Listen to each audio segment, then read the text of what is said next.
Hello friends, my name is Rachna Nawani. Welcome to biochem tutorial. आज के lecture में हम कार्बोक्सिलिक एसिड के एसिडिक बिहेवियर या acidic nature of carboxylic acid के ऊपर डिस्कस करेंगे, जो कि एक बहुत ही इम्पॉर्टेंट टॉपिक है। इससे रिलेटेड एक नंबर का क्वेश्चन आपके पास ज़रूर आता है। तो हम डिस्कस करेंगे acidic nature of carboxylic acid. Carboxylic acid आपको अच्छी तरीके से पता है कि एसिड ग्रुप हम इसको कह रहे हैं। तो क्या कार्बोक्सिलिक एसिड, प्रीवियस लेक्चर में अभी जस्ट हमने डिस्कस करा कि कार्बोक्सिलिक एसिड एक्टिव मेटल के साथ रिएक्शन करने पर एल्कोक्साइड की रिएक्शन करता है। अगर हम किसके साथ, फिनॉल के साथ कराते हैं, अगर हमने फिनॉल अल्कोहल के साथ कराते हैं, फिनॉल के साथ कराते हैं तो फिनॉक्साइड बनाते हैं। कार्बोक्सिलिक एसिड की रिएक्शन हम बेस के साथ कराते हैं तब भी सॉल्ट ऑफ एसिड की फॉर्मेशन बनता है। माइल्ड बेस के साथ कराते हैं, कार्बोनेट्स एंड बाइकार्बोनेट, तब भी सॉल्ट ऑफ एसिड की फॉर्मेशन होती है। तो कार्बोक्सिलिक एसिड जो होती है वो एसिडिक कैरेक्टर को शो करती है। आज के रिएक्शन में हम पढ़ेंगे कि कार्बोक्सिलिक एसिड किस वजह से एसिडिक कैरेक्टर को शो करती है।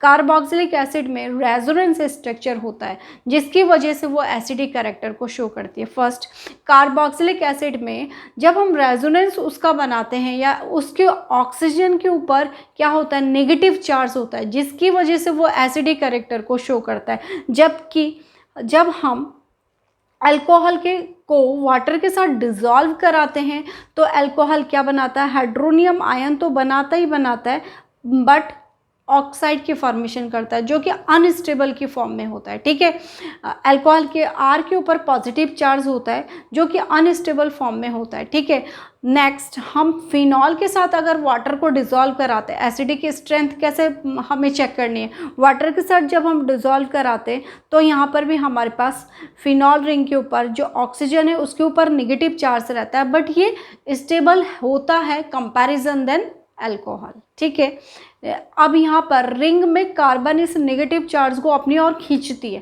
थर्ड, हम पढ़ेंगे कि एसिड को जब हम वाटर के साथ डिज़ोल्व कराते हैं तब क्या होता है। चलिए देखते। ये हमारे पास क्या है, फिनॉल। फिनॉल को हम वाटर के साथ एसिडिक स्ट्रेंथ चेक करें, वाटर के साथ डिज़ोल्व कराते हैं। फिनॉल को हम वाटर के साथ डिज़ोल्व कराएंगे तो हमारे पास क्या होगा, वाटर के साथ डिज़ोल्व करने पर हाइड्रोनियम आयन की फॉर्मेशन होती है। ठीक है, तो R and O minus, R plus O minus की फॉर्मेशन होगी। ठीक है, आर के ऊपर पॉजिटिव चार्ज और ओ के ऊपर नेगेटिव चार्ज की फॉर्मेशन होगी और इस तरीके से हमारे पास H3O हाइड्रोनियम आयन की फॉर्मेशन हो जाती है। ठीक है, कब, जब अल्कोहल को वाटर के साथ डिज़ोल्व कराते हैं तो अल्कोहल वाटर में डिज़ोल्व हो जाती है। डिज़ोल्व होने पर हाइड्रोनियम आयन की फॉर्मेशन करती है, प्लस इसके पास पॉजिटिव चार्ज, इसके पास नेगेटिव चार्ज। ये किस फॉर्म में होगा, अनस्टेबल फॉर्म में होगा। ठीक है, अनस्टेबल फॉर्म में होता है। ये क्या होता है, वीक होता है, इसके ऊपर पॉजिटिव चार्ज, इसके ऊपर नेगेटिव चार्ज, तो ये अनस्टेबल फॉर्म में होता है। ठीक है, नेक्स्ट हम पढ़ेंगे, हमने फर्स्ट पढ़ा कि अल्कोहल की रिएक्शन, वाटर, अल्कोहल को वाटर के साथ डिज़ोल्व कराएंगे तो इस तरीके से आपके पास फॉर्मेशन होती है। इस तरीके से ऑक्सीजन के ऊपर नेगेटिव चार्ज तो होता है, ये अनस्टेबल फॉर्म में होता है, इसके ऊपर पॉजिटिव चार्ज। ठीक है, नेक्स्ट रिएक्शन पढ़ेंगे हम, अल्कोहल की पढ़ी थी फर्स्ट, सेकंड हम पढ़ेंगे फिनॉल की। ये हमारे पास फिनॉल है। फिनॉल को भी हमने क्या करना है, वाटर के साथ डिज़ोल्व कराएंगे। फिनॉल वाटर के साथ डिज़ोल्व करने पर क्या बनाएगा, ये वाटर के साथ डिज़ोल्व होगा, यहाँ पर क्या होगा, हाइड्रोनियम आयन की फॉर्मेशन हो जाएगी और यहाँ पर क्या बनाएगा, फिनॉक्साइड। ठीक है, फिनॉक्साइड की फॉर्मेशन होगी प्लस H3O, बट यहाँ पर ये हमारे पास फिनॉक्साइड एक स्टेबल फॉर्म में होता है। ठीक है, इसके ऊपर नेगेटिव चार्ज होता है, यहाँ पर सेंटर में क्या है, कार्बन, कार्बन के ऊपर पॉजिटिव चार्ज है, लेकिन ये कार्बन इसके इस पॉजिटिव चार्ज को अपनी ओर अट्रैक्ट करता है। ठीक है, तो इसके ऊपर नेगेटिव चार्ज होता है, ये कार्बन जो सेंटर यहाँ पर है, ये कार्बन इस ऑक्सीजन को अपनी ओर अट्रैक्ट करता है और ये स्टेबल क्यों है कंपैरिजन देन अल्कोहल का वाटर के साथ डिज़ोल्व करने पर, क्योंकि ये क्या करता है, रेजोनेंस स्ट्रक्चर को शो करता है। ठीक है, ये रेजोनेंस स्ट्रक्चर को शो करता है, इसलिए ये इसके कंपैरिजन में स्टेबल फॉर्म में है। नेक्स्ट हम पढ़ेंगे थर्ड कि अगर COOH और COOH, ये हमारे पास क्या है, एसिड है। एसिड को अगर हम वाटर के साथ डिज़ोल्व कराते हैं, ठीक है, इसको वाटर के साथ डिज़ोल्व कराते हैं, तो एसिड वाटर के साथ डिज़ोल्व करने पर RCOO- प्लस यहाँ पर H हाइड्रोनियम आयन की फॉर्मेशन करती है, प्लस H3O हाइड्रोनियम आयन की फॉर्मेशन करती है।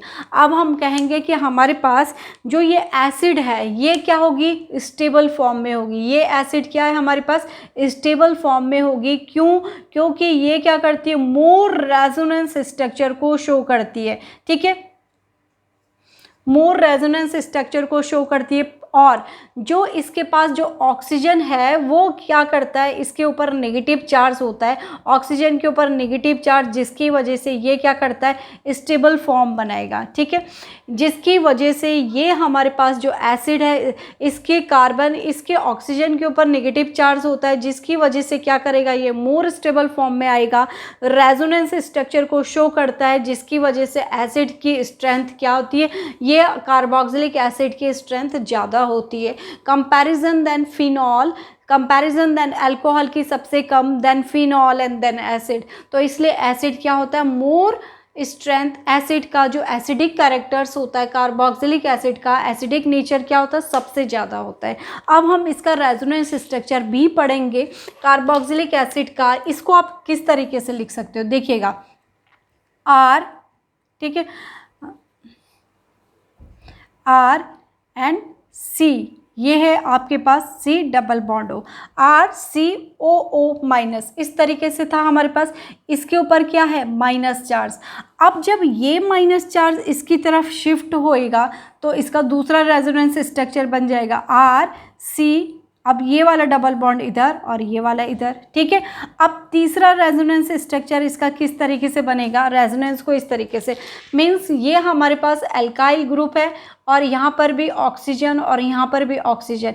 अब हम इसको dash dash dash dash dash dash dash, means एक इसके पास एक बॉन्डिंग ऐसी है जो कि ऑक्सीजन के पास भी है और इस ऑक्सीजन के पास भी है, तो इसको हम हाइब्रिड क्या कहते हैं, इसको हम हाइब्रिड रेजोनेंस कहेंगे, ठीक है, हाइब्रिड रेजोनेंस कहेंगे। इसीलिए इसकी स्ट्रेंथ क्या होती है, सबसे ज़्यादा होती है।